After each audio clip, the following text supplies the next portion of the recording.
welcome to another broadcast from Radio Paradigm. And with us today from Spain, we have Ole Dammegaard, who is one of the profound and independent investigative journalists of, I must say, our time, really. His work has been going on for decades, and the aim and result of his work is to be regarded as one of utmost importance. Ole has a Danish and Swedish background, and the latter gave him, I believe, a special qualification to look into one of the strangest cases in the 20th century, which is the murder of the Swedish Prime Minister Olof Palme. This case is officially solved, if you can say that, by smearing it onto some lonely bum from the streets of Stockholm. But a majority of people, I think, have a quite strong feeling that this is not the true story, and that this case is more likely to be unsolved, officially that is. But as we will see today, this early evening, where the sun is shining beautifully through the western windows of a small apartment in Copenhagen, this strange case is far from unsolved. Ole's main work till now has been his astonishing book, Coup d'etat in slow motion, where he, in almost 1,000 pages, filled with events, details, names, persons, and connections, shows to the world that this case can be solved by connecting the right dots, and also by allowing yourself to see, which Ole has done, the broader connection to the pattern that seems to be underlying almost all cases of this type.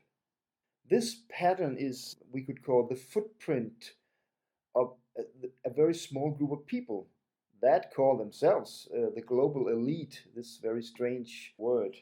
And with these words, we welcome Ole Dammegaard to the broadcast here on Radio Paradigm. Thank you so much for having on. My quest for truth started in the early 1980s when I was, I don't know what really started me, but I saw a documentary about the JFK assassination, and that was the first time when I saw the Zapruder film. The Zapruder film, for people who are not aware of it, it's a film made by a bystander, a private person who filmed the whole assassination of JFK.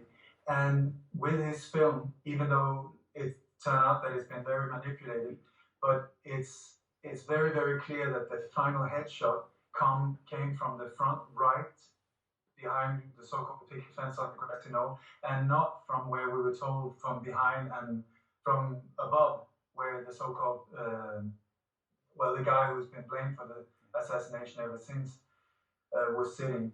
And that really got me into a situation where I thought there's something very, very wrong going on here, because I've been fed this for many years that this is the official story, and then I see for my own eyes that it's an absolute lie. And that started me reading. I think I read a couple of hundred books on the JFK assassination. And while doing that, I also became very interested in the Robert Kennedy assassination, the Martin Luther King, Malcolm X, Abraham Lincoln, and almost all the way back to Julius Caesar. Because what I found was that after a while, one of the things that was very confusing for me to start with was that somebody who, many of these players are similar, they have similar backgrounds. And in one book, for instance, one guy was employed by the CIA. In another one, he was funded by the FBI. In another one, he was working for the Secret Service. And in yet another book, he was a hitman for the mob. And that was very confusing for me for a while, because I thought somebody must be lying or giving out false information.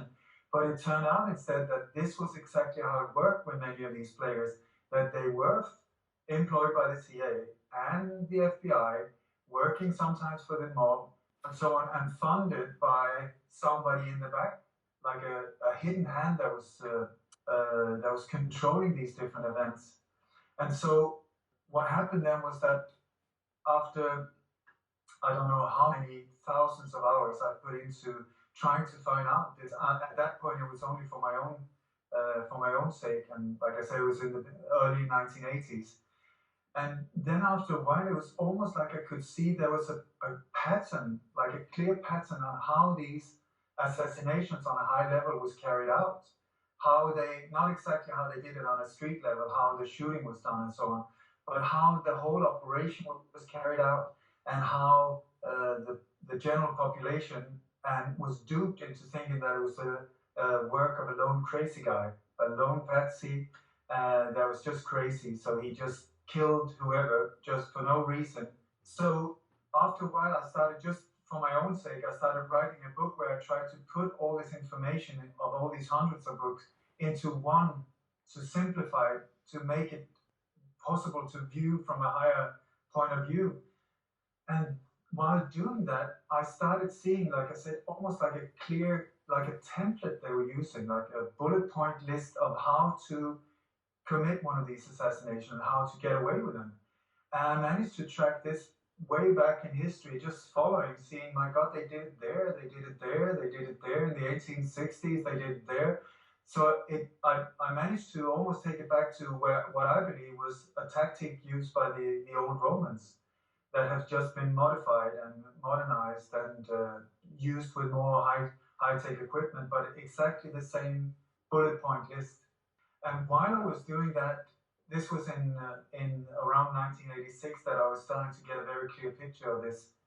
And at the same time, the Swedish Prime Minister, Olof Palme, was shot down in the streets of Stockholm, which was an absolute shock for Sweden and many, many other countries around, because he was, up until then, we thought that he was the face of democracy, the one helping the weak and fighting against the big nations like USA and other. So at that point, I thought, well, thank God I'm in Sweden. The Swedish police can be trusted. I mean, I live in the perfect democracy where there's no corruption, where everything is exactly the way it should be. And so for sure, the police will get this guy very shortly.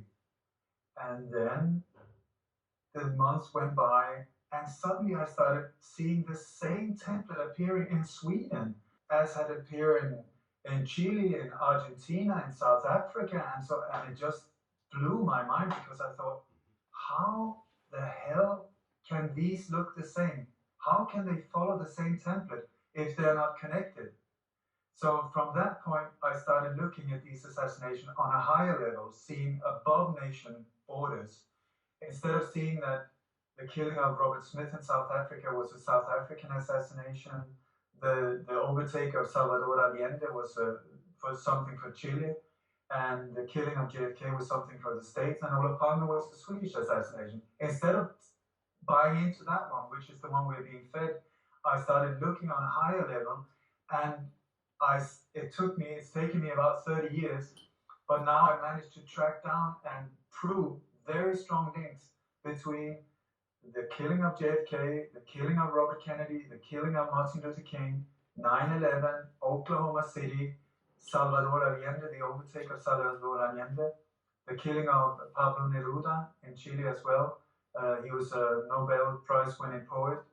The killing of General Carlos Prats in Argentina and Chile as well. Robert Smith in South Africa, Uwe Barschel in West Germany. You have Olof Palme in Sweden. You have the whole Iran-Contras scandal, which the same players are very fundamental in, and also the killing of Che Guevara. And so it just goes on and on and on and on. And for many years, once again, I was very confused, because I was working on my own just as a private person, trying to find out what happened.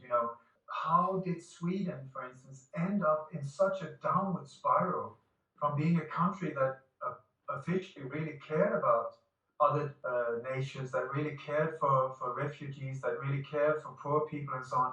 After this assassination, it turned into, like, I would say, a very right-wing direction, where people were getting more and more egoistic, that the rich was getting richer and richer, the poor was getting poorer and poorer, and the whole society was slowly being divided, very distinctly, but being divided into becoming very much like the rest of the world, going right-wing and against normal people, and towards a more and more controlled society. So Well, what happened was that I used to work as a journalist. I left my job and I moved to Stockholm to try and see if I, on a close distance, could get to the truth of the Palme assassination, because it was very obvious early on that what we were being fed did not make any sense at all. That there was another truth behind the scenes. So what I did was I went to Stockholm. I moved there. I started driving a bus. I cleaned toilets. I worked in warehouses, or anything to keep myself fed, and at the same time focus to find out what happened. So I spent years there, and I joined with a small group of private people. They were called the private detectives, privatspanarna. It was a group of mostly elder men, former lawyers, policemen, custom officers, any type of, many different types of life. They came from everywhere, and all of them, the thing that they had together was this sadness and sorrow for seeing what is happening to our country, and nobody is reacting. So what I did was that very early on, I discovered that there are two ways to go if you really want to go look for the truth. Either you go big time and you need the spotlight on you big time to use that as some kind of a security thing, so that if something happens to you, then it will just enforce what you have said. And so they would back off trying to hurt you. Or the other option, go under the radar, go totally stealth, and at that point I was Mr. Absolute Nobody. So I didn't really have an option, and I started very early seeing that there was a lot of so-called accidents, suicides, very fast developing cancer cases. Once you started pushing towards the truth, something ugly happened. So I thought, whoa, this, I need to take it easy here, because it's almost, and I feel to this very day, it's like walking around in a minefield, and you never know if you stepped on a mine until it's too late. It doesn't explode. When you take a step backward, you think you're okay and everything, that's when it happens. Very often, 3 o'clock, 4 o'clock in the morning, you have a visit, and it's not a very pleasant one. And from being fine, suddenly you commit suicide because apparently you were very depressed, or you're found drowned, fully dressed, or shot in the and committed suicide by shooting yourself in the back of the head, or similar things. There are many. I have a whole chapter in my book called Coup d'etat in slow motion, or Statskupp in slow motion. A whole chapter that it's just focused on suicides, accidents, some of these things. Because once you start digging into these major assassinations, you will see that they are actually connected. It's the same power elite that now people are waking up to see what is going on in our world. Now it's very obvious on a global scale. Earlier, when I started, it was very hard to see what was going on, and very few people were aware of it. So that's the background. Did you experience these things happening very close to you, and did you feel at some point that you were in severe danger? Yeah, unfortunately, it's very sad when you look at what's going on, because when you, at least before the internet came forward strongly, at that time when I started, if you knew too much, or if you were finding out too much, you were one person and you were easy to get rid of. So if you disappeared, that was problem solved. Nowadays it goes so fast out on the internet, so they have a lot more problems trying to suppress the information, which is wonderful. But when I started, it was totally different. And unfortunately, in this group of people, there were two. There was one. His name was Fritz G. Pettersson. He was the central person in this small group of private people. And there was another one. He was a taxman. His name was Ingvar. And what happened was that this Ingvar, he was found. He kept pushing for more information from the official investigation. I'll go back into how these templates are made, and it's very obvious that the official investigation is actually part of the assassination itself in these big cases. So it's very dangerous to confront these forces. And this was, both these people had a bit too much of an ego, and no feeling for this minefield that I'm talking about. And so Ingvar Heine, unfortunately, his head was smashed in the subway. It was called an accident, but he was taken to one hospital. He was recuperating, and then suddenly he was moved to another less well-equipped hospital where complications started, and he died. After that, it took us almost a year to get the autopsy report out. We could not get the report out, which is very often a sign of that there's something fishy going on. And once we got this autopsy report, it talks about it not as an accident, but that the injury was forced by some heavy object, meaning it's exactly the way it's spelled out, is that he was hit with something in the head. And Fritz, he went in for a normal checkup, and he came out with a very fast-growing cancer that took out the parts of his brain very early, his ability to talk and so on. And it's not my conclusion that these two were assassinations or murders. It was a very high-ranking police officer that was actually the man who was first on the site, Gösta Söderström, Commissioner Gösta Söderström. And he was standing up for what actually happened. I can go back into later. His role in the whole thing was that by the time he arrived to the site of the assassination, when he came there, the official alarm hadn't even gone off, and there were already police cars at the site, meaning that these police cars, all with very right-wing Nazi police officers, some of them that didn't even belong to that part of the Stockholm, were already there before the official alert had even gone out, meaning that these people knew what happened and were involved in the assassination itself. And he spent his whole life standing up trying to expose what had happened. And his whole career was smashed, very sad and crushed person. He was a beautiful guy, a very brave, and I dedicated my book to him for his bravery. So I had two friends who was murdered around me, and I had a visit at home. One day when I came home, I lived in the outskirts of Stockholm, not far from one of the police officers that was involved in the assassination. So it was very scary also since I knew so much about these suicides and so on, then when I started to really see who was involved and seeing that I was living closely to them and seeing how they operated, it was very scary when I one day came home. I locked up, I opened my door, and furniture had been rearranged. There was nothing missing, there was nothing but books in the shelf had changed place, the table was turned around, my toothbrush was in the kitchen.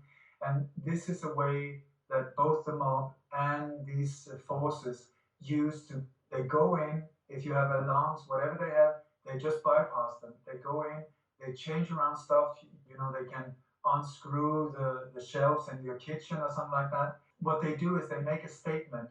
They say that we see you, we know what you're doing, and if you don't back off, you will have to pay dearly.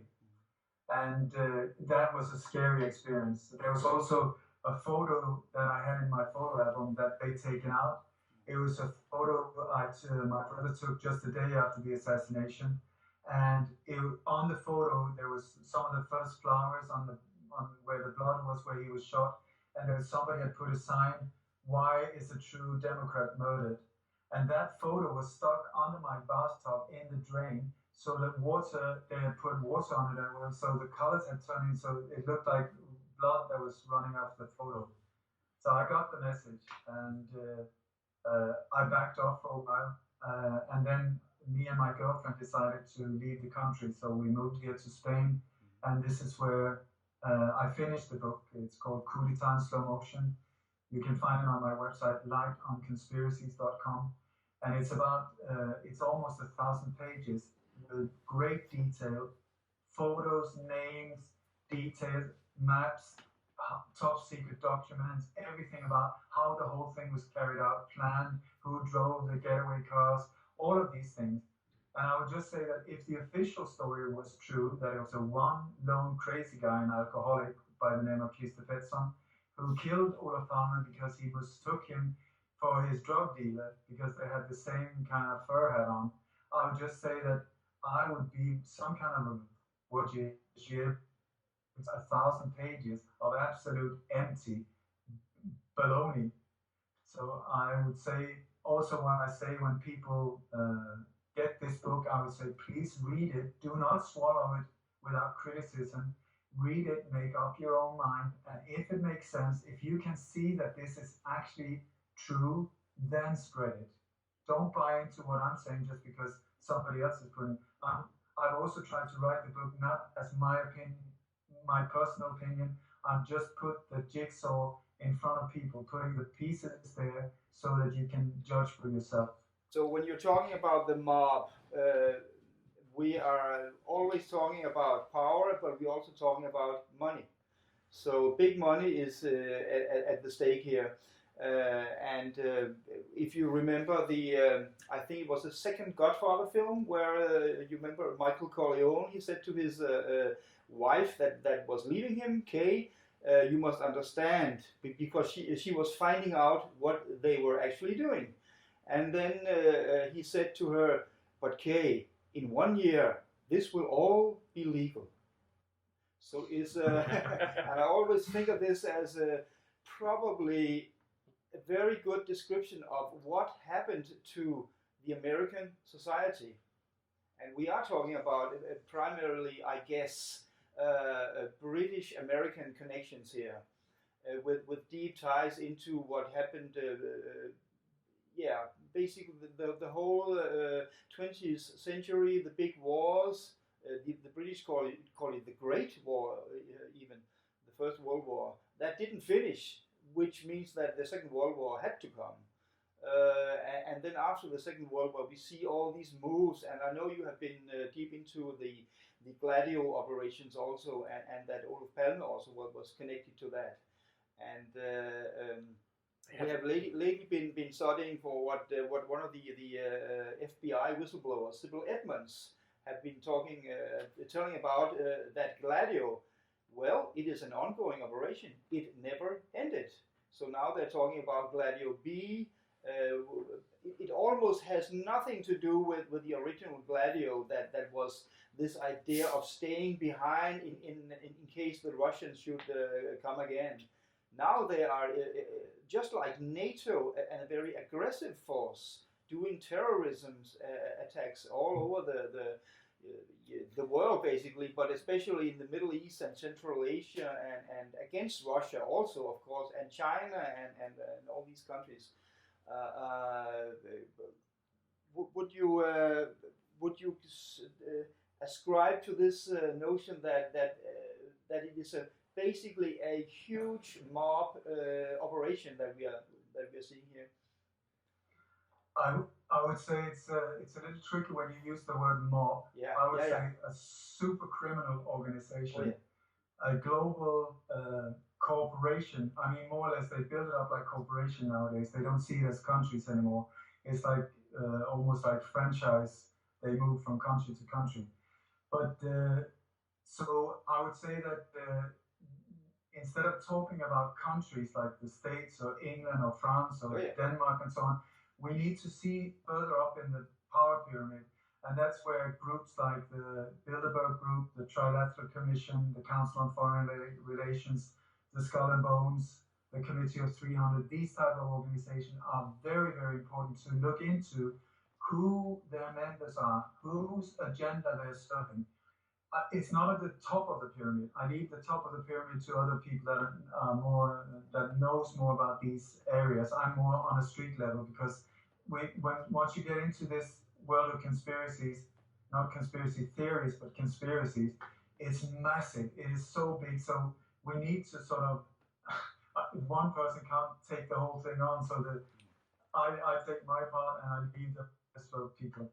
Anyway, but it's like with the Bilderberg Group, for instance, you will see that what they do is they handpick people from, it's especially the Western world, the Bilderberg Group, And what they do is they take, with a handful of people, you can control a country like Denmark or Sweden. You only need like 12, 15, 20 people, but in key positions. We're talking media, the legal system, the police force, the royal families, industry, communication, and these types of things. And once you've got the key people, you can more or less control that country, forcing it slowly in the direction that you intend. And this is what they've done for decades. They've done it, and what the aim is to centralize the power to fewer and fewer people, fewer and fewer companies. And Ole, I have a question. I have an additional question. Actually, it's about now we are talking about Gladio and the elite, the international elite, and all these people behind them. And I would like to ask you, is there some kind of connection between Gladio and the World Anti-Communist League and the Säkerhetspolisen in Sweden? Because after the Palme assassination, there were some rumors about very close connections between right-wing SEPO officers and this world organization called WACL, World Anti-Communist League, and this connection to South Africa and Chile. You have described it in your book. Could you please say something about that? No, it's very much interconnected. Yeah. What we're talking about is it's like a network. I mean, all of it's right-wing organizations, extreme right-wing, and they intertangle and they spread out globally. So and they work for the same cause. So it's like the WACL or Stay Behind. They're very interlinked. You got SEPO, right-wing elements in SEPO for sure, right-wing elements in the Swedish police, the government, yes, for sure, they're very much entangled in this, and globally. It's globally. We have to see so when you see an assassination like Olof Palme, it is not a Swedish murder. He was taken out from the highest level. The order was given from the highest level, and in my opinion, the reason why he was taken out was because he was a member of the elite. He was part of the Bilderberg group, he was part of the Committee of 300, and so on. And he was playing a double play. He was a double-faced person. He was one person on the outside. I would call him almost a Trojan horse. You know, they used him to push into enemy camp. You know, and he was the one they sent to Cuba. He was the one they sent to Palestine. He was the one they sent to Nicaragua and so on, to become friends with the other side, the so-called enemy. And then once in there, he could expose them for the global elite, the powers of the global elite.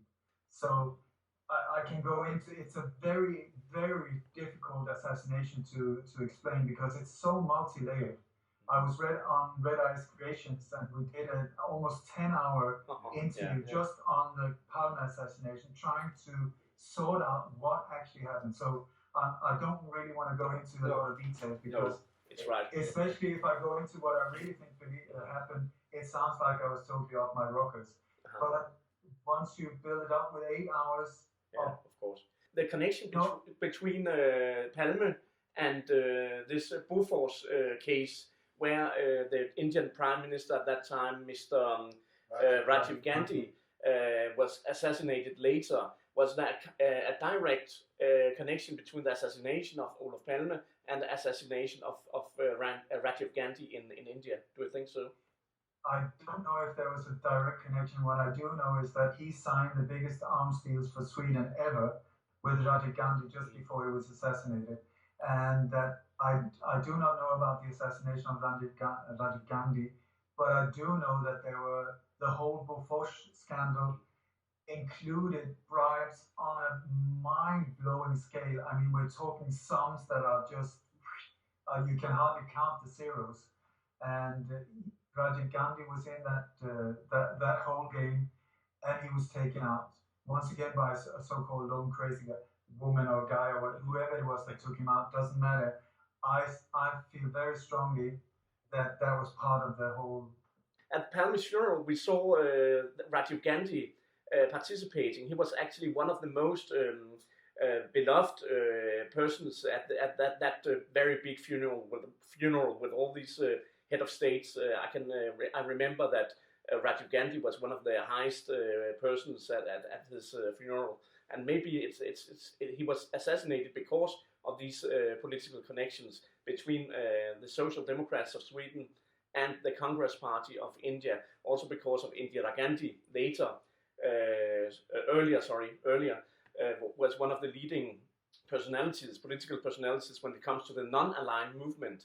And of course, Sweden is not a full member of the non-aligned movement, but Olof Palme was a very big supporter, officially, so to speak, of that movement, as you already have told. So it was just a comment. I don't want to go into that because I don't know enough to say it. I know there are very strong links between these things, but since I prefer only to talk about the things I know about. Mm-hmm. I would very much like to go back into the Stay Behind thing, if that would be okay. Yes. But Stay Behind, just like you say, was created in 1947 by the National Security Council and other small groups. And just like you said, the intention was to make a secret like ghost army in all different NATO countries, where they would create a network of small groups, like for 6 to 10 people, connected to each other with radio connections, and they had weapon depots, fuel depots, food, radio equipment, guns, all of these things spread out over the whole country. And this is part of, as when you become a member of NATO, this is one of the things that you need to do, otherwise you will not be allowed in.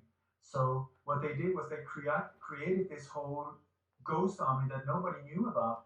That would be, and like you said, it was the case of if there was an invasion from the east, then the whole resistance movement would already be in place, so that they could just boom, defend the country while the royal family and the top politicians got out, was transported to London, and then from London the whole resistance could be directed. But what happened was that the threat of the Soviet Union became so quickly deflated, even though they kept pumping us with the Cold War, but there wasn't really a threat from the East anymore. So then they had this massive ghost army, lots of highly skilled, very hardened, most of them right-wing military people and security people and so on. They came up with what was called the strategy of tension. It was a CIA operation called the strategy of tension, and what they wanted to was to inflict fear in modern society, so that the population would ask for more and more militarized protection from so-called terrorists.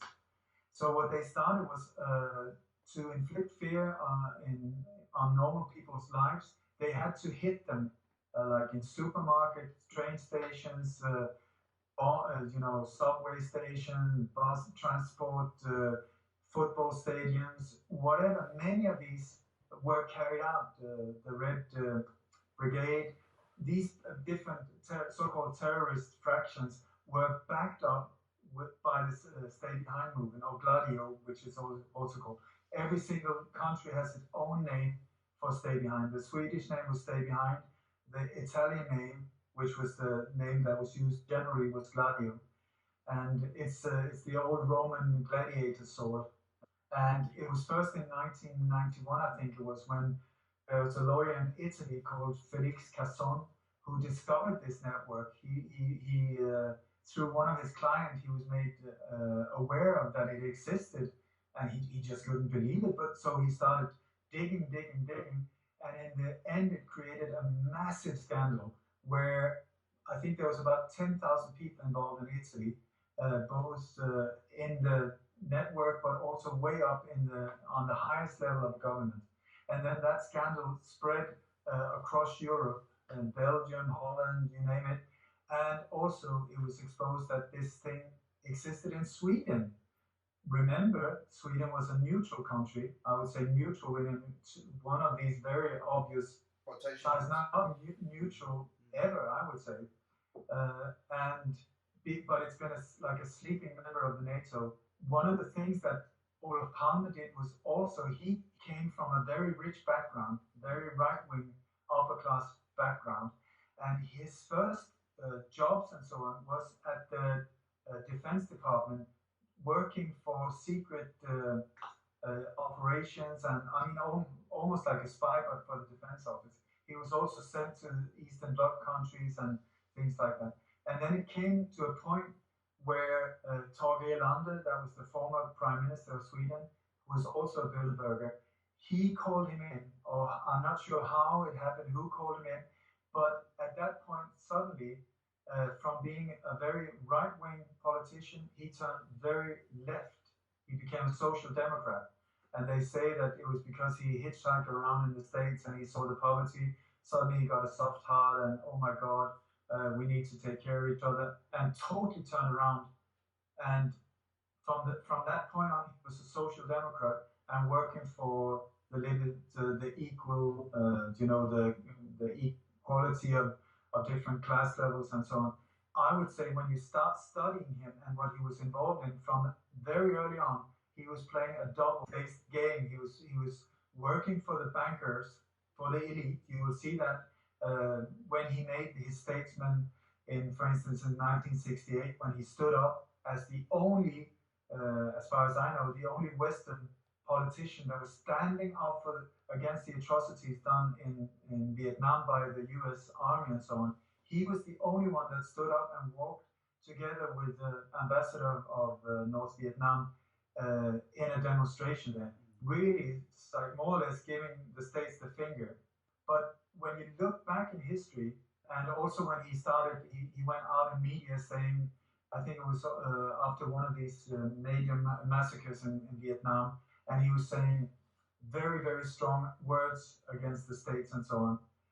When you see what happened historically, after these things, after the demonstration, after this interview, he went straight to the bankers and said, "Don't worry, this is just a game for the masses. I won't let you down. We'll just continue as before and so on." And he was the inviting person for several Bilderberg meetings in Sweden and so on. So he was not the one that people think that he is now. That whole thing started the second the shot was fired. There was this whole mass, how should I say, advertisement machine that started giving him wings overnight. He turned into a saint from being. I've never been into politics. I'm only after the truth, and I think politics is a lot of empty words saying exactly what you want to hear, and then they do whatever they want behind the scene anyway. So I've never voted, and I did not like Olof Palme particularly either.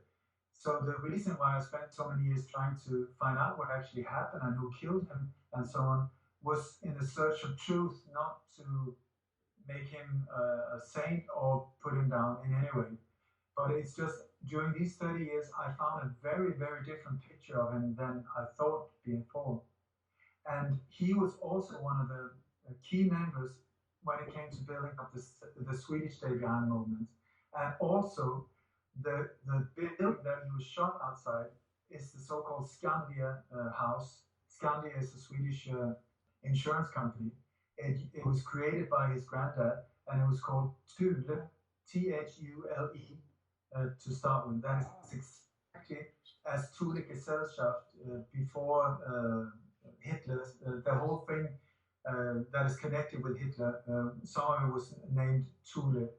And when you look at the connections between the Palme family, it's incredible. His whole family tree is filled with extreme Nazis. I mean, his uncle on his mother's side was tried for crimes against humanity for his connection with E.G. Farben, and he was one of the people tried in Nuremberg. But also, he also had connections with the Dulles brothers, Alan and Jordan Foster Dulles. They were two brothers, lawyers at a lawyer firm, and they were sent out by the elite, going in, and they were part of backing the whole Hitler war machine and sponsoring E.G. Farben and so on. And then after the Second World War, Alan Dulles was very central in Operation Paperclip, where they exported all of these Nazis. They left some behind in Nuremberg that had to take the fall, and the rest of the guys that got out, I mean, in the thousands, to the States and to South America, building up the so-called OSS, which later turned into the CIA. They were part of building up NASA. They were part of building up the whole thing that we're now facing. And one of the other key members, I just want to say that Alan Dulles was a guest in Olof Palme's home when he was a child. It's incredible when he was growing up. And one of the other key people that were part of funding Hitler, the Hitler war machine, I'm not saying that he was the one paying himself, but he was the one that funneled the funds into the Hitler war machine, was Prescott Bush, which is the grandfather or the father of George Bush, the two George Bushes.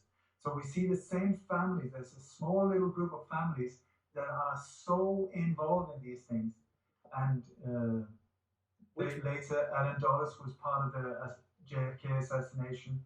He was part in the whole investigation after the Warren Commission. He was a member there, and the whole thing. He was fired by JFK and part of looking into the assassination, absolutely covering the whole truth up.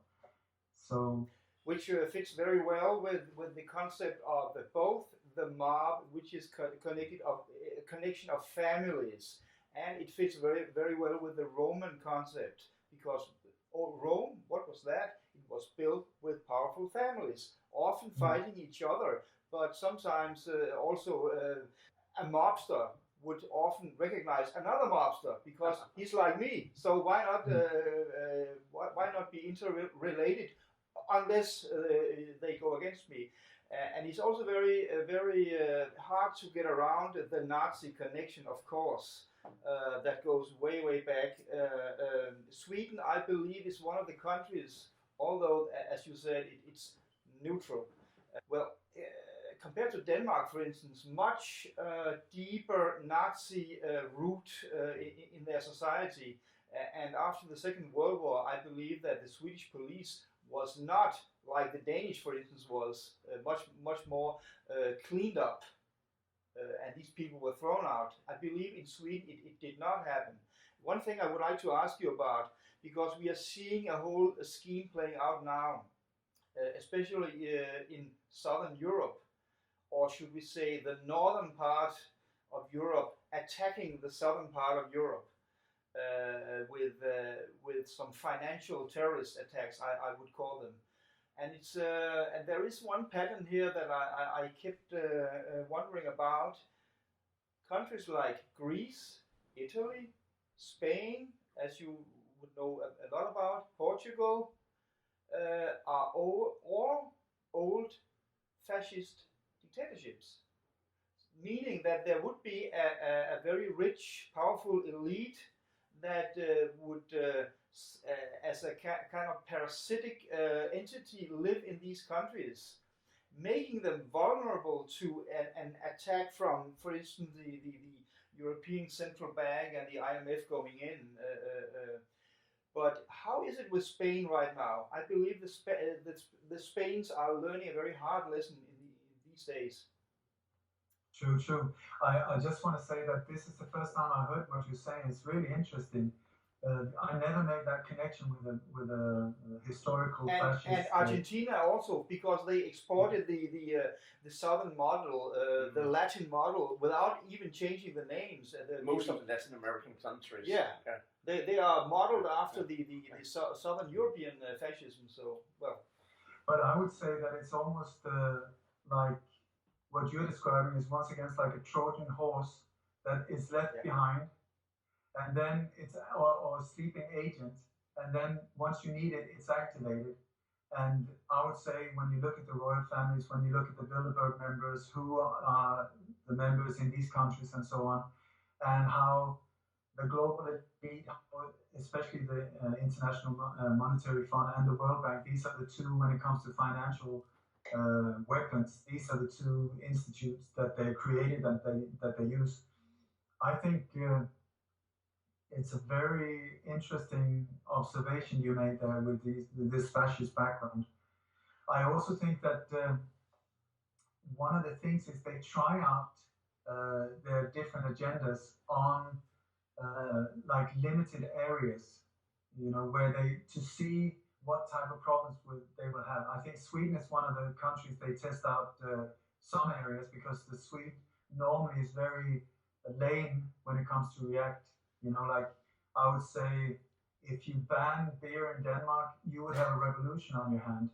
If you make a Swede angry, you would maybe get a bumper sticker saying, "I am pissed off," but with small letters.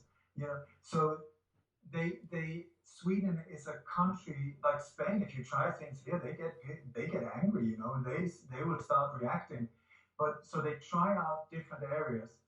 When it comes to Sweden, I think it's with technology, like with chipped passports, with things, but also the digital currency they're trying out now. Sweden is getting very fast into a totally digital currency country where there's no real money. There's many banks, I've been told, that don't deal with money anymore. You can't go in with real money anymore, and they will say, we're sorry, we can only deal with your credit card and stuff." So they're trying it out there, making it really popular in Sweden, and because Sweden has a good reputation as well, then they can push it on other countries. Look at this beautiful example. Oh, everybody's so happy, and look how well everything is working. It's so clean, it's so nice, and so on. When it comes to what they did on Cyprus and Greece, I would say especially like Cyprus, when they just seized people's bank accounts.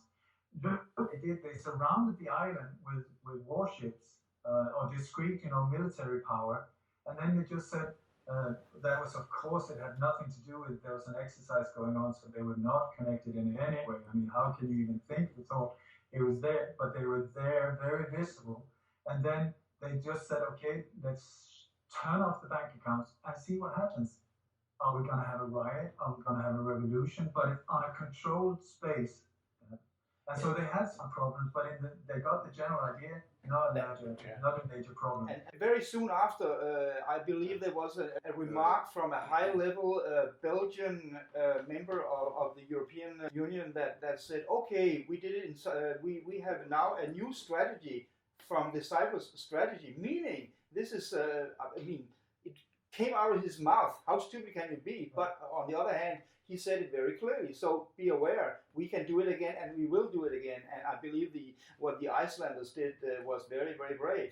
They actually said no. But we also have to talk about when it comes to Iceland and Cyprus. It's also very interesting to see how the European Union actually are attacking offshore Russian banking oligarchs. Because they actually had very strong connection both to the Icelandic economic elite and to the Cypriot economic elite as well.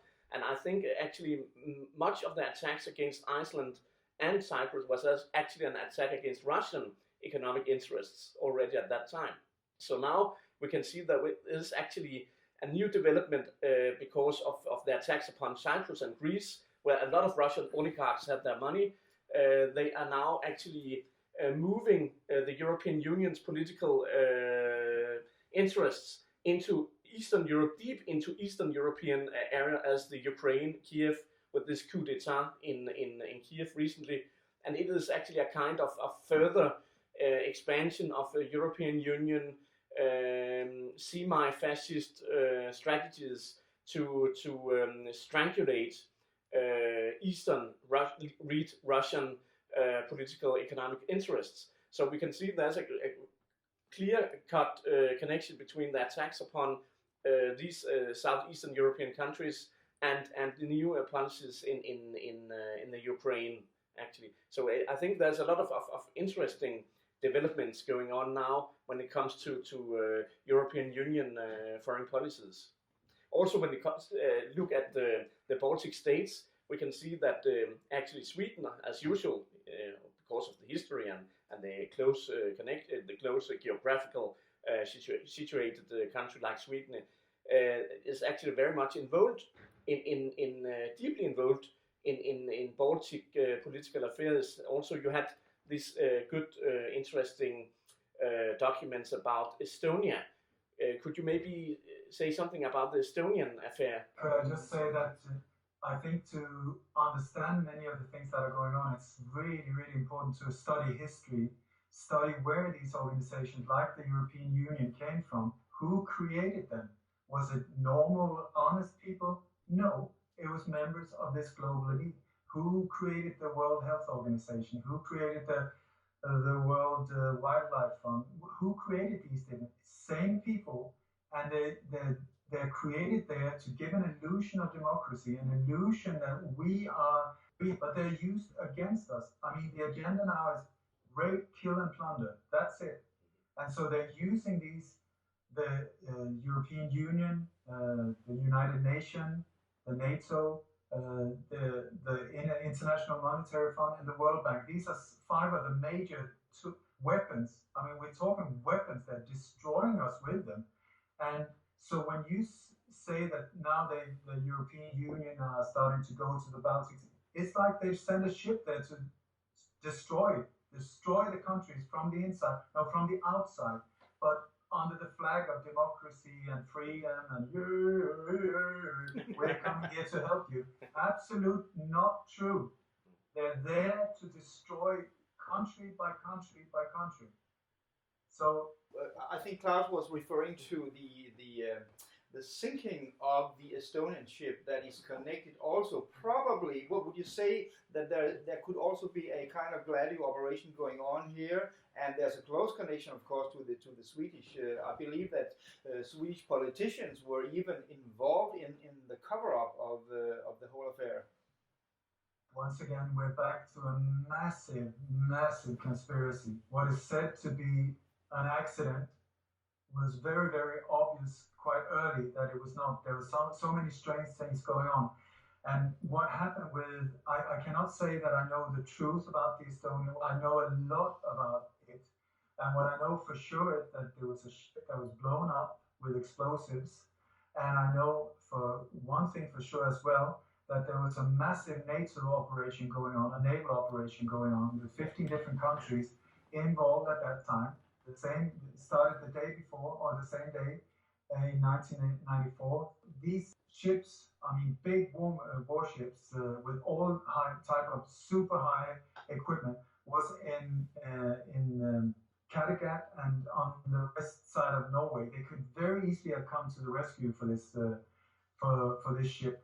But what happened instead was that this ship left. This is, like I say, it's a very complicated thing. But one of the things that happened was that it was delayed at departure, and the last 2 vehicles that came aboard, except the very last one, was military trucks escorted by people in uniform. And it's become quite open now that on these 2 trucks were highly radioactive material and weapons. There's some experts that claim that they were part of the mirrors for some satellites with very radioactive batteries. And the thing was that the whole reason for instead of rescuing all the bodies from the ship, it's only down on 60 odd meters, so it's very easy to go down there.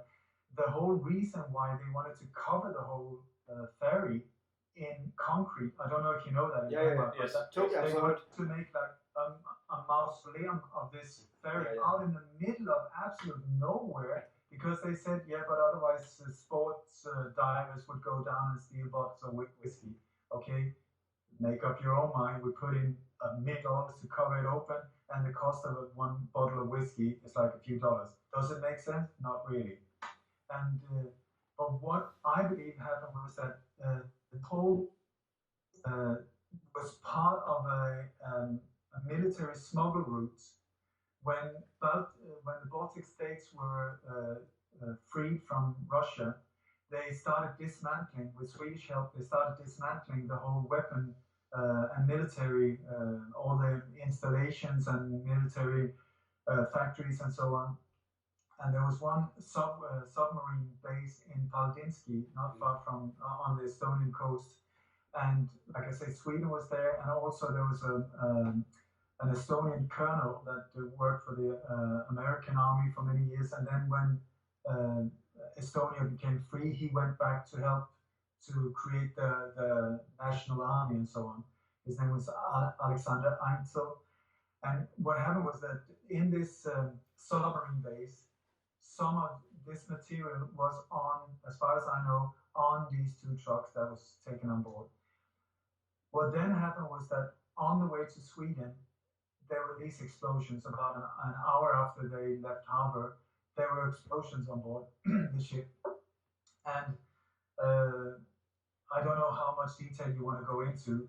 Well, but would you like details? There's a lot of details I know, and I know the German lawyer that defended the relatives, that he did a lot of study into it. And do you see any connections to the Klaus was mentioning the Ukraine activities right now? Have you looked into that? We have done a lot of research here, but no. No. But what I would say is that one thing that I think is very interesting is when you see these major so-called terror acts. I'm talking about false flag operations at the moment. I'm talking like Operation 7/7 in London, the Madrid bombings, 9/11, Oklahoma City, and so on. One of the things that is very common in the way they carry them out, part of the template, is that they have a drill at the same time. A drill. It was the same in Oslo as well. Where there's a drill going on with exactly the same agenda, and then this drill halfway through suddenly go live, so that many of the people involved in the drill don't even know what's going on, that suddenly it's a live action thing. And with Estonia, there was exactly the same thing. There was a bomb drill going on, and with the exact same scenario that later happened. That was carried out the day before, and during the whole event, when it started sinking, and the radio traffic on the whole Baltic coast was shut down, so that the Mayday signals did not go out the way they should. And instead, the boat went down. Almost 1,000 people were killed. I mean, it was awful. And then afterwards, the people that were saved on board other ferries and so on, because the helicopters, that was delayed as well. And then the people that were rescued, they were treated almost like criminals. There were people in suits that they were not, they couldn't blend with other passengers. They were not allowed to call their relatives. They were really treated extremely badly from day one. And I just want to say that on this ship as well was a central group of policemen that was central in the Palme investigation. And in 1994, just before this happened, there was a lot of coming out with parts of the assassination team being right-wing Swedish police officers, with elements from SEPO, the Swedish secret police, and government officials, including, the global connection as well. I can go into great details who carried the assassination out and so on.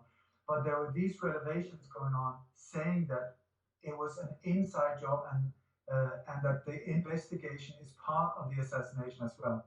Now, these people in SEPO who would have known had they been part of it there was about 70 of them. 69 was on board on Estonia when this went down. They were on a conference and they went down. And the names of these people were mentioned, not the names, but the number of them that they were part of the Swedish police and so on, was mentioned just the first few hours after the accident. And then when you look through all the list of the dead people and so on, these names disappears. And also the number of the dead have changed a lot. And one of the numbers that keep repeating itself is 70 or 69 identities that are there, and then they disappear.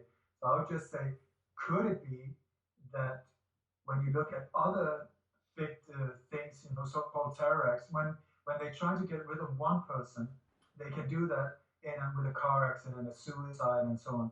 If they need to get rid of a group of people, they either do like in Poland, they stuff all of them in one plane or one helicopter, and then this poor helicopter has, there's no fuel or something like that, it goes down, everybody dies. But it's very obvious. So the way when they try to cover up, when they're going for one or more people, they put them on a plane, like with the Lockerbie disaster, where the actual target was Olof Palme's very close colleague, Bernd Carlsson, he had a lot of information on what had been going down, and the bomb has been traced to his briefcase in a small tape recorder that was supplied on the Heathrow airport and then put in. So that is the thing. They blow up an airplane, and with 272 passengers, it could be anyone that was targeted, making it very, very hard to find out the real reason. If you had a group of 70 people, how could you cover it up so that nobody would notice it? You would need a major accident, a major number of people to die at the same time, so that you would not observe that this central. I would say look into this group. That is my strong. That would also explain a lot of the cover-up going on, because Sweden was part of this weapon route, illegal weapons route or arms smuggling route that was used with the Bofors as well. If you noticed, a few years earlier on, there was another ferry that went down called Jan Hevelius between Sweden and Poland, and that ship went down. It was, it turned upside down, and they left it there for quite a long time. Then it sunk finally. And nowadays, if you go down there, there's a hole the size of, I think it's 5 times 18 meters on the side. It's a massive hole cut open. And once again, they say, well, it's amateur divers. Okay. I would say that hole fits very much into some of the trucks that was on board that could be lifted out of this ship and would be also part of the smuggle route.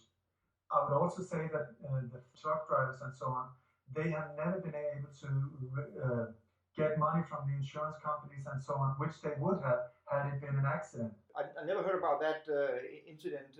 In your opinion, that would be primarily a military operation, a mass assassination of people who would know too much? I think that it was aimed to get rid of this central group of Swedish secret police members, and that they were not aware of that these 2 trucks were on board. I think that the ship was delayed.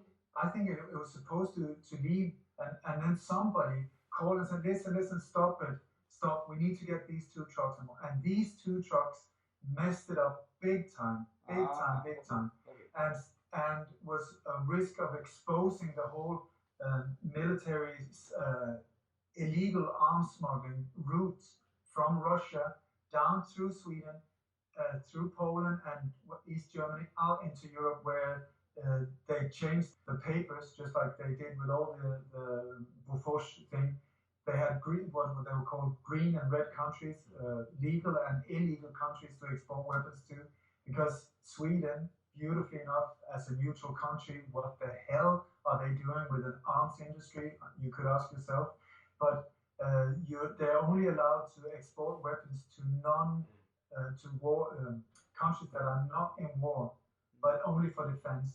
So they're called the green countries, the legal ones. But what they did was they exported it to these countries, and then they changed the papers so that they managed to make the origin of where they were manufactured. They changed it so that from the red country. So it's also, in East Germany, they let some of these train wagons filled with this type of military material. They just let it roll across the border, so that it wasn't transported. It was just downhill, and it just rolled across the border. These wagons came rolling down, and then they changed the papers in there. So nobody had smuggled them. They were rolling on their own. And then they ended up in Iran or other, killing people on Sri Lanka and other things like that. Awful stuff. But I would say that the reason for them blowing up was to shut down, so that the truth of the Palme assassination, which is massive, it's right at the global elite, to cover that up, and then by mistake they managed to sink these military trucks. Had they not been aboard, they wouldn't have had all this trouble with the radioactivity, with military ships having to control the area to try and cover the whole thing in concrete. They wouldn't have had that, but these 2, and there was one man called Igor Kristopovich, who was working for the custom officers, who spoke out about this, and boom, was shot just a few days later. So you make up your own mind. Yeah. What is the connection, the South African connection to the Palme assassination, and how about the Pinochet regime in Chile? Was there a direct connection regarding the killing of Palme? I would say very much a direct connection. If we go back in history, in the late 1950s, early 1960s, Dwight Eisenhower, the president, he approved of Richard Nixon, his vice president, to put together a team of skilled assassins. This was a group of former or CIA operatives, high up, people like Ted Shackley, E. Howard Hunt, David Atlee Phillips, the controller of Lee Harvey Oswald, and several of the shooters in the JFK assassination and so on. And these CIA officers, what they did was they recruited a whole team of mostly exiled Cubans that had escaped from Cuba, and there were former military people, police officers from the Air Force and so on. Very brutal people, very skilled in killing.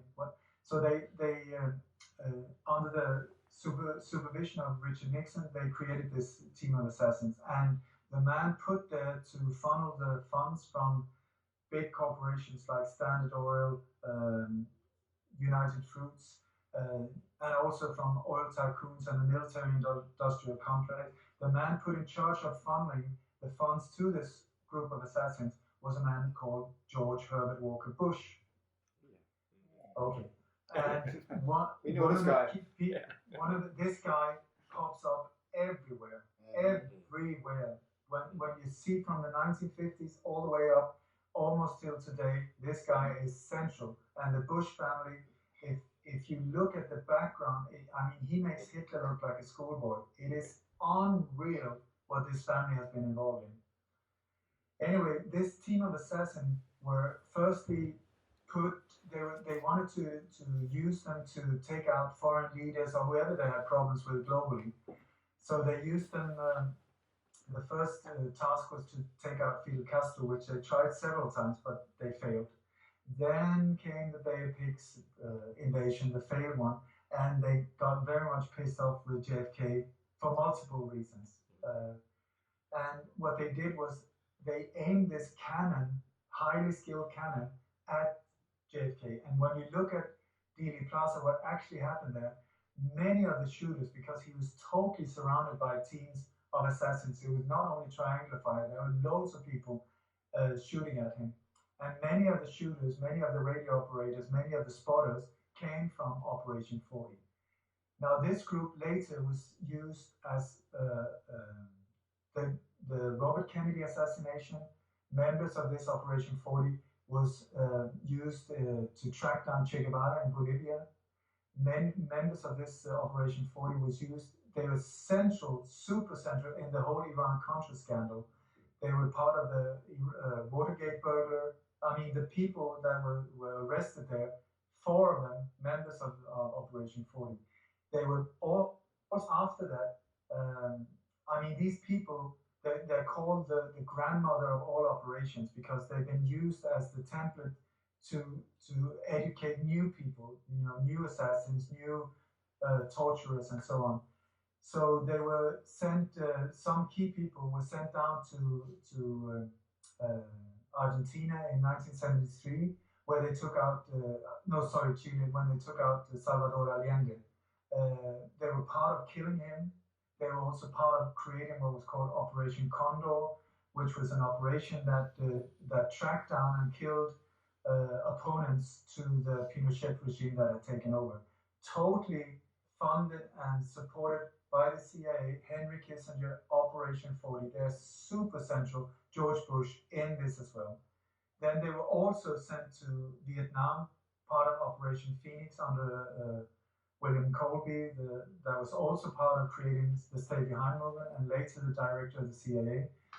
And they were part, I just want to mention also, it just goes on and on. They were part of taking out Bob Marley.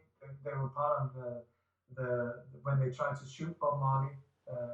There was one man in Dealey Plaza, and he was one of the people that was put in charge of the hit team trying to take out Bob Marley, who was becoming a very, very strong political figure.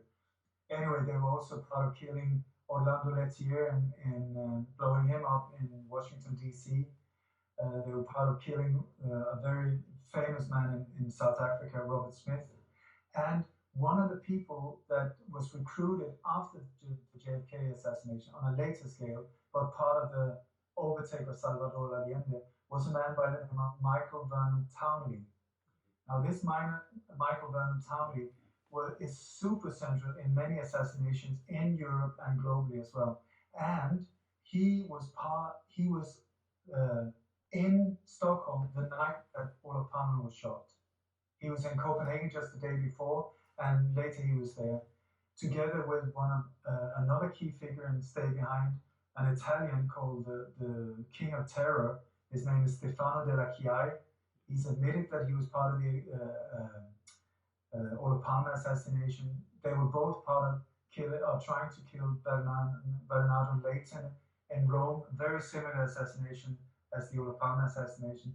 And it just goes on and on. You know, I got more people who were present in Dealey Plaza when the shots were fired at JFK that were in Stockholm 23 years later. It's the same people that they used again and again and again.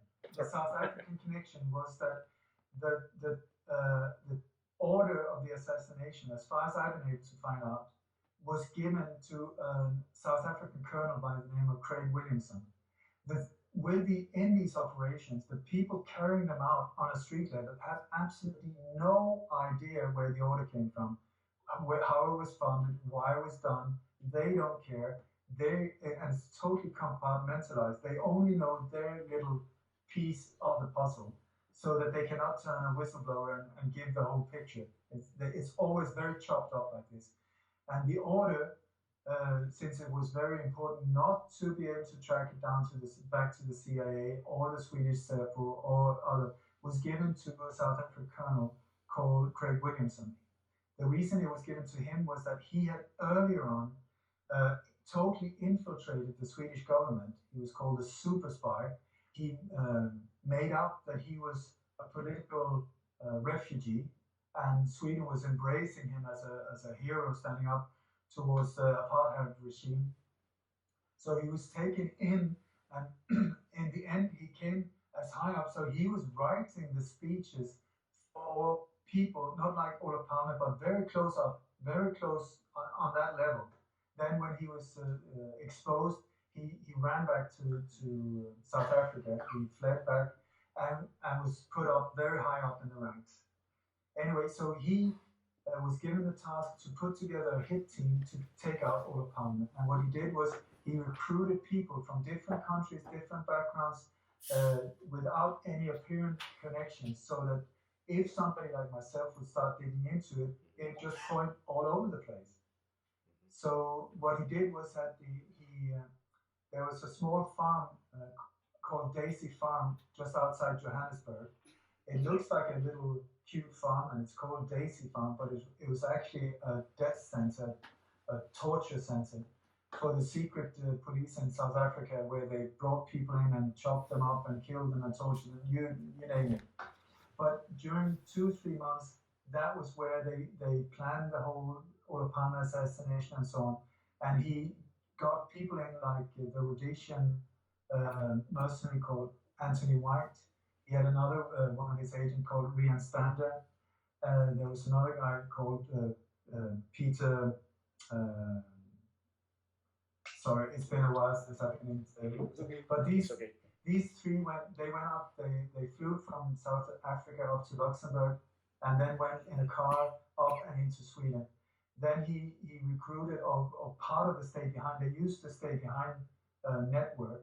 They got, like I said, Stefano della Chiara. He flew in under a false identity as Henry Verle. He flew in there. Michael Townley came through Denmark up that way.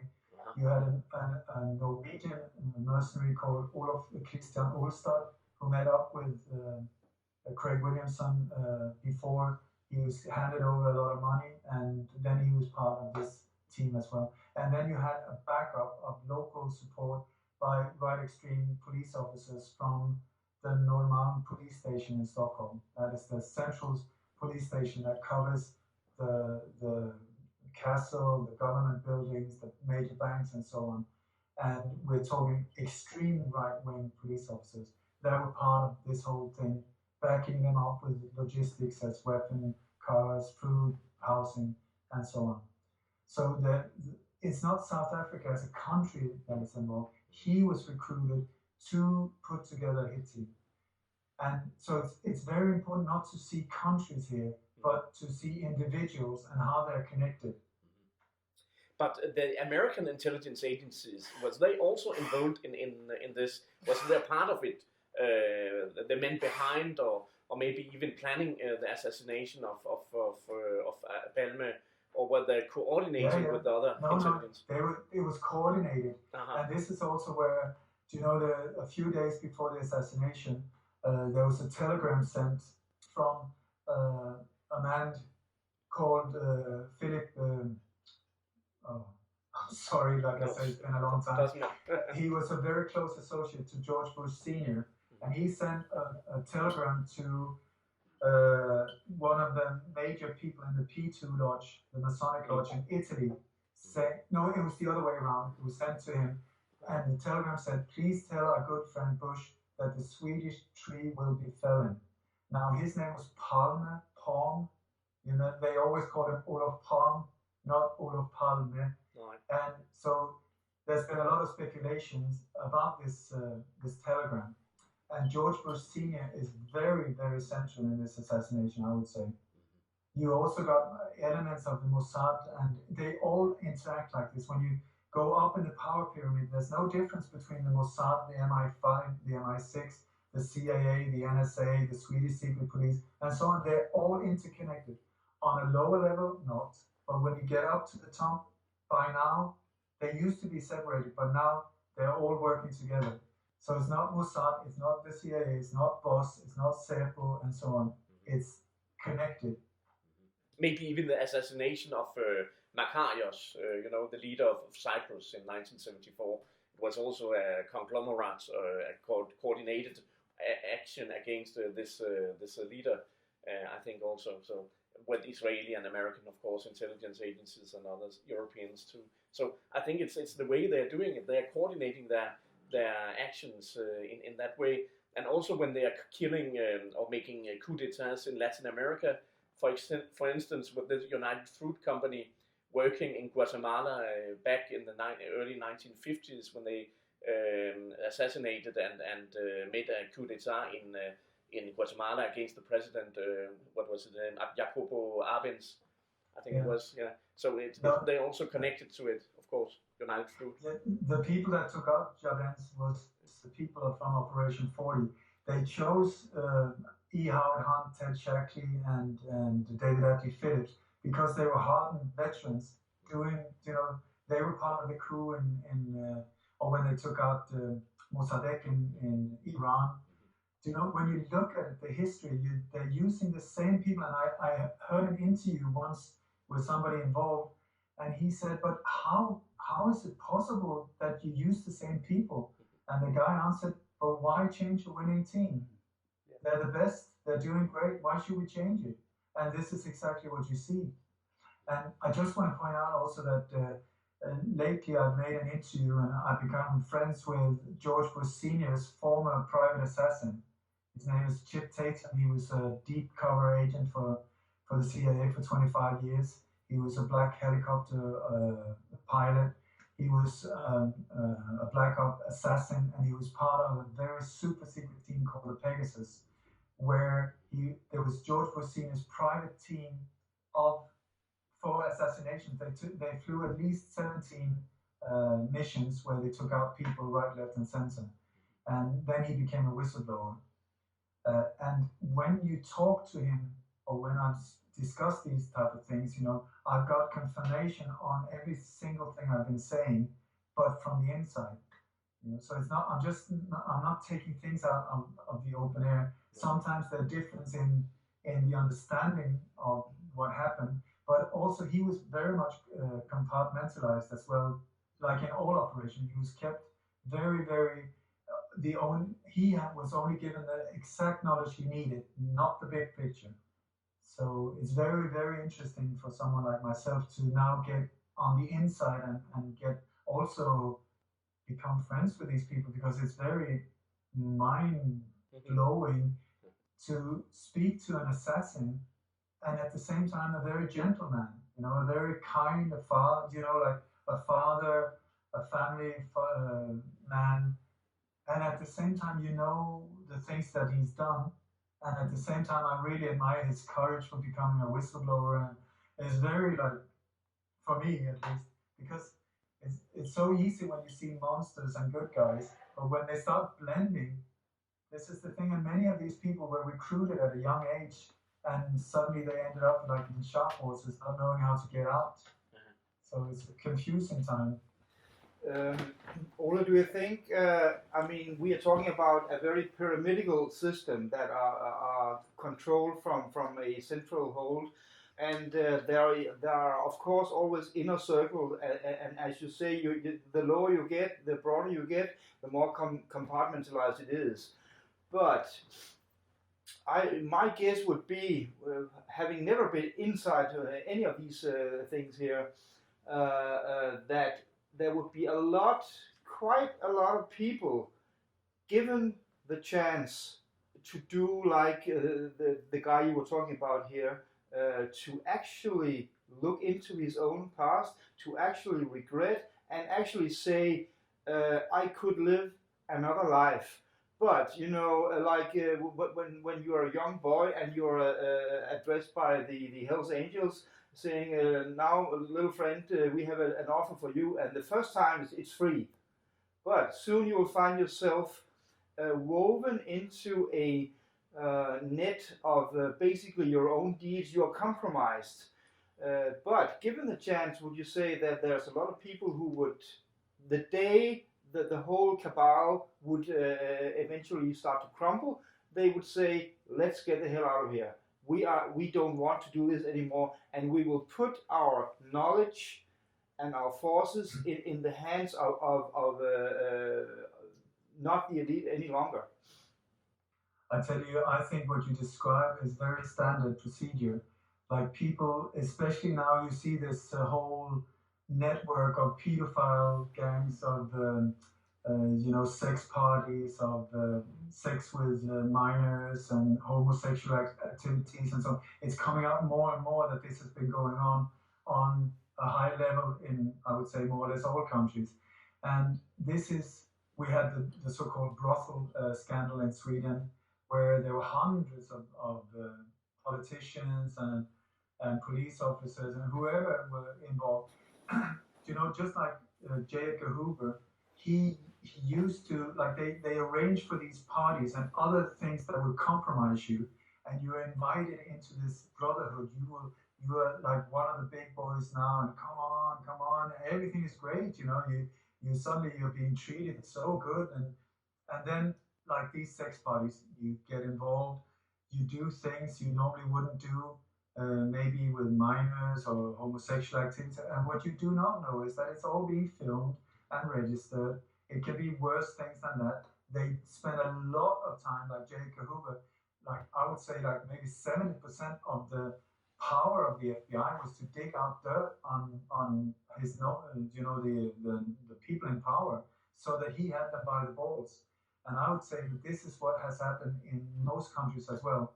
I think this is what happened in Sweden with a man called Ebbe Carlsson, where they arranged for these parties, and then they made, so that if somebody stands up and say, listen, I'm not part of this anymore, they will have a lot of ammo to say, back down, shut up, and stay in line. I would also say that what you're saying is very, very up to date, that this is the time, in my opinion, the reason why there's all these false flag operations, why it's speeding up so much now, is because they're feeling that there's an incredible awakening going on, and they can't stop it anymore. More and more people are popping up on a daily basis saying, hold on, something so wrong is going on, and I can start to see it. And also, like, there was the War Tribune in Kuala Lumpur a few years ago, where George Bush Jr., Tony Blair, Dick Cheney, and other people were tried for crimes against peace, crimes against humanity. They didn't turn up, of course, because they're cowards. But they were sentenced. It was with international judges and everything. The whole case was tried. They were sentenced, and the sentence was given to the War Tribune in Hague, where it still is. Now, on the 31st of March, the English Queen Elizabeth II of Windsor, and the former Pope were called. They were subpoenaed to court in Brussels, accused of child genocide. I mean, we're talking heavy accusations. You're talking about the Kevin Annan initiative. Exactly. Yeah. But it's going on at this very moment. This trial is going on. So the thing is that, in my opinion, the ship is going down, and the rats are leaving the ship. Like the Queen of Netherlands. My God, it's coming too close. I'm out of here. So she jumped the ship. The Pope said, "Shit, this is getting too close." Jimmy Savile and all of these things. I'm out of here. So he jumped, but now he's being tried anyway. And I also think that when you see the amount of false flag operations, the speed, they used to do it like slowly, what they call the stepping stones, a little here, a little there, a little there, so we wouldn't notice. But now when it's falling apart, they're trying to speed it up. Like the dragon is dead, but the tail is still, throwing like this. So I often talk directly to people in uniform. I often in these, I don't know how many interviews I made, but I speak directly to the elite. And if that would be okay, I would very much like to do that here as well. Please. I now speak to members of the elite. I just want to say to you that I can totally understand if you are very scared. I would be so if I had done what you have done, if I had conducted history in the way, very cowardly, the way you have organized all of these things, put so much pain and injury to so many people. It's time for you to understand that we see you. We are not buying this crap anymore. We see whatever you try, we are aware of it. The spotlight is on you. You have been able to carry this out for decades because you've been hiding in the shadows. Now the times have changed and the spotlight is being aimed at you. So I would say the sooner you understand that the game is over, the sooner you understand that the game is over and have the courage to stand up in truth, expose what you have been part of, say if you feel ashamed of it, come from the depth of your heart saying, I am so sorry for what I have been part of creating. I'm deeply sorry. The more you come from your heart, the easier the process of healing would be. The more you avoid it, the more you stand back, the more cowardly you fear this, the more you fear us, the colder the embrace will be, the more courage, the more brave you are, and stand up now at this time in history when it really counts. When you are the ones that will be looked upon as the brave ones, the one that really had the balls to stand up and say, this is what I've been part of. Total transparency. I am so sorry. I will take my punishment, whatever it is, but I step forward as a man or a woman in truth, dignity, and show it. We will embrace you. The more of a coward you are, the ship is going down. It's just a matter of time. The choice is yours. And I would very much recommend you to find the courage. I know it's scary. And I know that you will see, but oh my God, if normal people knew what I've been part of, they will lynch me. There is a possibility of that. There is, especially if you look at history, the way you created it. But I, for one, do not believe in revenge. I do not believe in violence. I do not believe in hatred. I believe in truth and compassion, forgiveness. But first, transparency, courage to stand up and take the responsibility for what you have been part of creating. We are tired and fed up, and the point of the tipping point is it has happened. You cannot stop it anymore. So I welcome you. It was a message for the members of the elite. If I can please speak to the members of the police. Yes. Or members or people in uniform, please, please, I beg from the bottom of my heart, I beg you, please inform yourself about whose agenda you are serving. You are being duped into believing that you do the right thing, that you go to other countries to fight for freedom, democracy, all these beautiful things. It is absolute bullshit. It is absolute bullshit. You have been brainwashed into thinking that what you are doing is the right thing, instead of understanding that you are being totally used by a gang of banksters with no compassion, no loyalty to you, whatever. You are an empty uniform. As soon as you don't serve their purpose, they will get rid of you. Look at what's happening with all the war veterans in the States and so on. They're being exposed to all kinds of experiments and horrible things. They think they come back as heroes, having maybe got their legs blown off, or they soiled their soul by doing all these atrocities, killing children, women, all these things. They come back and think, I'm finally home. What happens? They're not even given a house. They're not even given, they're giving like war hospitals where they need, nobody even helps them change diapers. They're being treated like absolute crap with no respect and so on. This is the same for you. If you're from Denmark, if you're from Sweden, once again a neutral country, how the hell did you get into war? I would like to ask. And Denmark as well, what are you doing in countries like Iran and Afghanistan? And these, you're killing, I can't express in words what you are hired killers. You're brutal weapons of death used from this tiny little group of elite that are absolutely mad when you look at it. They're destroying everything. They're destroying nature. They're trying to kill us all off. They have an agenda that is just poof. And you in uniform are the one that are defending them from us, police officers. If you are the ones that are going to protect the Bilderberg meeting, or if you are the one that are walking around or installing surveillance cameras, looking at us, trying to figure out what we're doing, instead of looking, who told you to install these cameras? Who are watching? Why are you watching us? Why are the airports looking like Fort Knox nowadays? It's based on false flag operation, absolute bullshit. There's no real, after 30 years, I don't even know if there is such a thing as a real terrorist. Every single time I look into a so-called terror act, it's funded, sponsored by the FBI or the CIA or other agencies. They have trained them, they've equipped them with bombs, it's inside jobs every single time. And you, even if it's as an electrician in FEMA camps or the Danish version, I don't know the Danish name of that. I mean, most countries now have got these so-called organizations in the case of disaster, or well, indirectly in the case of uprising.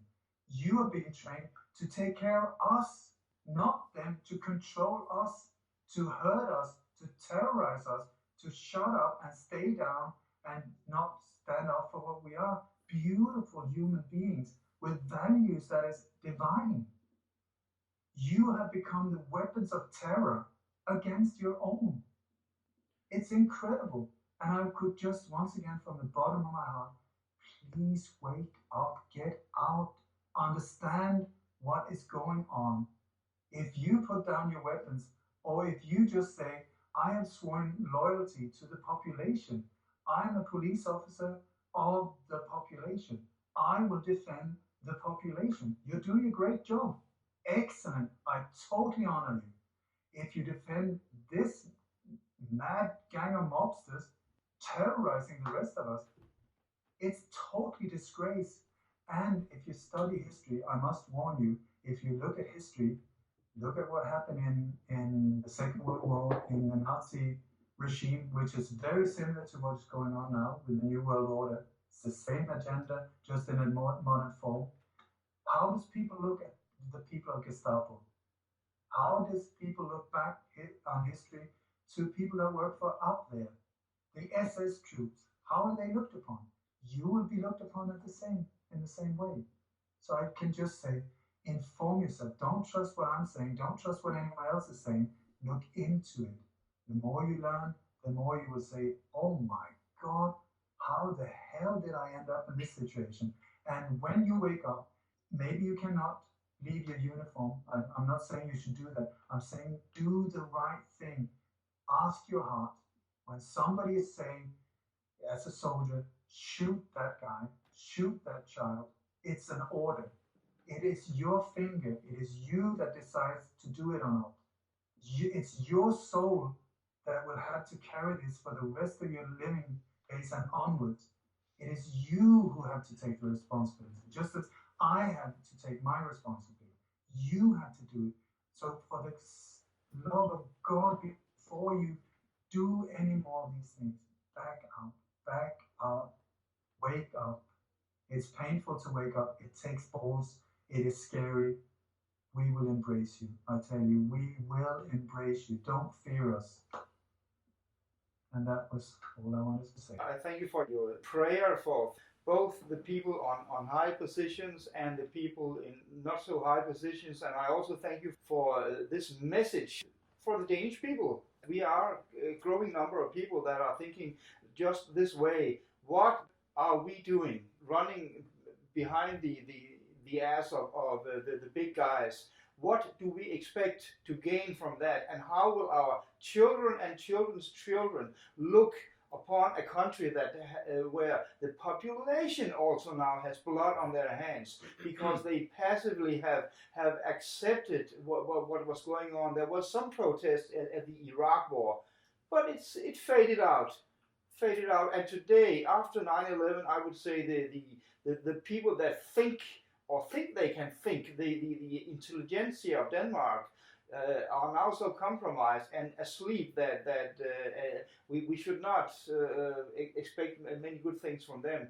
But wake up and come to your senses, because it's now that we have to do this. And well, we have a history here in Denmark, and we have a former president, as we all know, that is now a general secretary of NATO. And I'm sure we could talk a lot about his past also, and being compromised. And I'm sure he is compromised in many ways that will keep him doing exactly what he's doing. But I think the Danish people should, it's time now to do with these guys as the British did with Tony Blair. They pushed him away and say, we know who you are, we don't want you any longer. And of course, he kept doing his stuff all over the world right now. But thank you, Ole, very much. Yeah, very much. Maybe this is a good place to round up this interview. And there's a lot of information. And could you please again tell the listeners where they can find even more information from you? Yeah. Well, my website is called Ligth on Conspiracies. It's a very specially picked name, because I really truly feel that the thing is that we need to go in and expose the darkness with light. It's a struggle between the darkness and the light. It's a struggle between so-called good and bad, so-called evil and good. And we are in my opinion, a very, very exciting time, because like the native Indians say, that this is a time where the strongest of the strong souls have been asked to come down to us.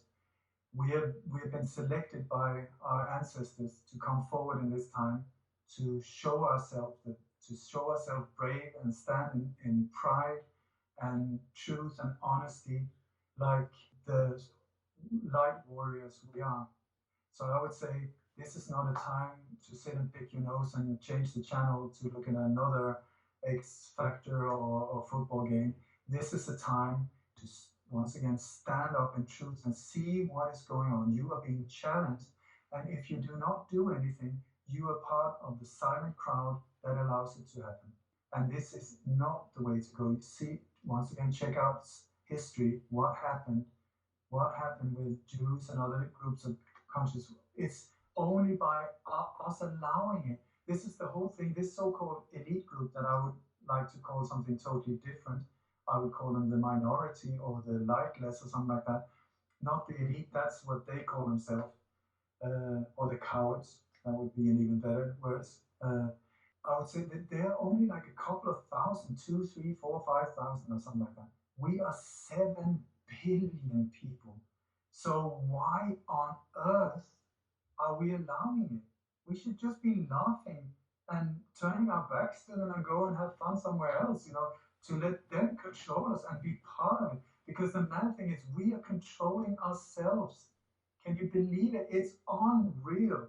We are controlling ourselves and allowing them, because they sit just like in The Wizard of Oz. Exactly. The whole thing is, it's so symbolic that we're coming in there, we're being scared by this massive voice saying, I'm powerful, I'm powerful, and you are weak, you are weak. And then this brave little girl does not back down. She could have been scared as everyone else and left the castle, but instead they find out that there's somebody behind the curtain. And who's behind the curtain? A tiny little old man with a microphone and a massive amplifier. This is the thing. This is exactly how they're doing that, using media as this massive amplifying, saying, you are weak, turn another channel, do not think that you have any power whatsoever, because we are in total control. Absolute baloney. It's not true. Yeah, but it's very high tech now. Okay, so what? We are the one controlling the technology as well. We're the operators. We're the ones making it. We're the ones installing it. So I would also say to all these high-tech geeks and so on, come on, what are you doing? Use your brain to do the things that is good for humanity, instead of making a quick buck out of things that is so damaging to the rest of us. Wake up time, big time, because I think that is awful. Use it to boost humanity, to find out great things. You got a supermind. Use it for something good, for beauty of humanity, not this kind of crap. And you'll love it when it comes to the. You should try it. Yeah, you would be loved. You would be loved. And my website is called lightonconspiracies.com. Yes. I've got several books. One is called Coup d'etat in slow motion. It's about this assassination of the Swedish Prime Minister, but also with all the connection to the whole global net, including the killing of JFK. I would recommend this. One is version one in English. I would recommend the English one because it's 200 pages. There's also all the members of the Bilderberg Group from 1954 and onwards, all the ones that have been managed, and the agenda for each meeting. And I've got another book called Shadow Tears, Remind Me, Yolanda Yogapanda. There's several other books in different areas. All of them are to lift your spirit, because that's the whole point of this, to lift you. If I was asked to do these interviews to just come forward depressing facts, I would prefer shutting up. My task here is to expose what is going on, and then let's join. This is the time. It's a fantastic time to be alive, not to be depressed. Depression, by the way, is when you're too focused on I, me, and mine. My problems. You go down spiral. Instead, raise yourself by give out a hand, help someone else. The more you help other people, the more you feel about yourself. The other people feel better. People see you do good, they feel better. You raise your energy, and the stronger you are, the more you can do for the world. True. And if I could please end with a prayer. Thank you. I'm not a religious person. I see myself as a spiritual person. Religion in my book is just a power tool. I would like to say, may the entire universe be filled with peace and joy, love and light. May everyone, and especially the ones who hurt us, be filled with peace and joy, love and light. Victory to that light. Because it's only by healing them that they will stop. As long as they're so filled with greed and all of these things and hatred, it will just go on. But love has an incredible power to heal. And that's the way forward, in my opinion.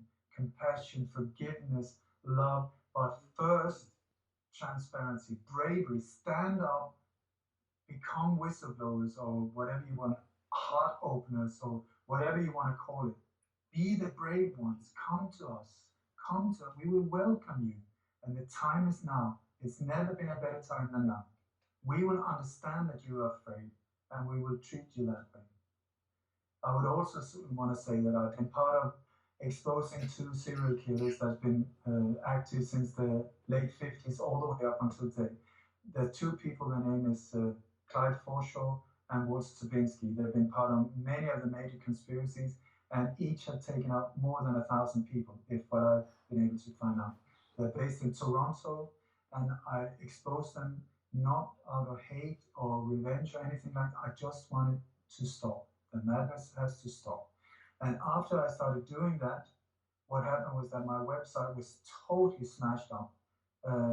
Payment system, everything has been, so all my income, which I'm not a rich man, I'm living on absolute minimum, has just been wiped out.